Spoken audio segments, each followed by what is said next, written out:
سر بھی محتاج میرا رب وہ رگے نخن اقرب الیہ من حبل الورید، وہ تو تمہاری رگے حیات کے قریب ہے، اس کو پانے کی ضرورت نہیں۔ وہ تو کہتا ہے ایک بار کہ یا ربی، میں 10 بار کہتا ہوں یا عبدی، مجھے پکار تو صحیح، پر کیسے پکار؟ جیسے میرے نبی نے تجھے بتایا۔ نماز مومن کی معراج ہے۔ معراج کسے کہتے ہیں؟ جہاں ملاقات ہوتی ہے۔ پھر وہ معراج کی گفتگو ہر بندہ پڑھتا ہے، التحیات للہ والصلوات والطیبات، ہے نا، پڑھتے ہیں نا۔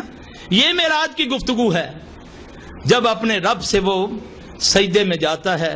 سب سے زیادہ قریب بندہ کون ہوتا ہے؟ مومن سب سے زیادہ رب کے قریب کیا ہوتا ہے؟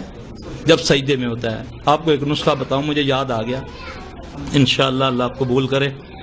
بڑی قیمتی بات آپ کو میں بتانے لگا ہوں، آپ کے سارے مسئلوں کا حل ہو جائے گا انشاءاللہ اللہ کے فضل سے۔ دیکھیں قرآن پاک کے اندر زیادہ تر جو حکم ہے استغفار کا، جہاں بھی کوئی مصیبت کی بات ہوئی استغفار پڑھنے کا۔ نبی علیہ السلام صلی اللہ علیہ وسلم معصوم الخطا ہیں، کوئی گناہ بھی نہیں ہے، لیکن جب بھی حکم ہوتا ہے استغفار پڑھتے ہوئے اٹھ جائیے، یہ کریے استغفار۔ آپ صلی اللہ علیہ وسلم پر جب سورہ نصر نازل ہوئی تو عائشہ رضی اللہ عنہا فرماتی ہیں جب آپ کو حکم ہوا نا فسبح بحمد ربک واستغفرہ، اب کثرت سے میری تسبیح بیان کرو اور استغفار پڑھو، تو اللہ کے نبی صلی اللہ علیہ وسلم نے اس وقت یہ دعا پڑھنا شروع کر دی، سبحانک اللہم ربنا وبحمدک اللہم اغفر لی۔ یہ سجدے اور رکوع میں اللہ کے رسول صلی اللہ علیہ وسلم نے اس کو پڑھنا شروع کر دیا۔ اب میں نے یہ سارا سوچا نا، تو پھر جماعت تو ہم اپنی مرضی کی نہیں کر سکتے، نہ پڑھا سکتے ہیں نہ پڑھ سکتے ہیں، کیونکہ دوڑو دوڑ لگی ہوتی ہے۔ کم از کم نوافل تو آدمی اپنی مرضی سے پڑھ سکتا ہے۔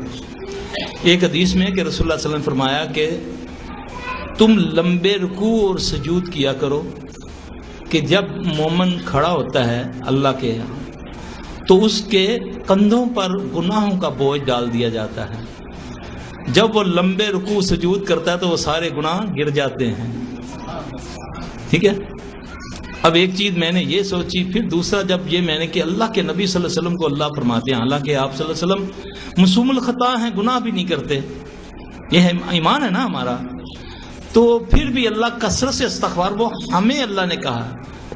اب سجدے میں سب سے زیادہ قریب مومن ہوتا ہے۔ جاؤ آج سے نسخہ آزما کر دیکھ لو، جس کو کوئی مصیبت ہے، 2 نفل یا 4 جو بھی اللہ دے اس کو توفیق، یہ دعا یاد کرے اور سجدے کے اندر سبحانک اللہم ربنا وبحمدک اللہم اغفر لی، یعنی کہ دوسری بھی پڑھیں، یہ بھی دعا پڑھیں، یعنی کہ اللہ کی تسبیح بھی بیان ہو رہی ہے۔ لیکن کسی کے پاس جاتے ہیں، پہلے اس کی تعریف کرتے ہیں، پھر اس کے بعد کہتے ہیں کچھ تو لے، تو اللہ تو بڑا زبردست ہے، بڑے خزانوں کا مالک ہے۔ بے اولاد بھی ایسا کرے، استغفار ہی کرے، انشاءاللہ اللہ اس کو اولاد دے گا۔ بے مال بھی ایسا ہی کہے، اللہ اس کو مال دے گا۔ مصیبت زدہ بھی یہ کرے، اللہ اس کو انشاءاللہ عطا کرے گا۔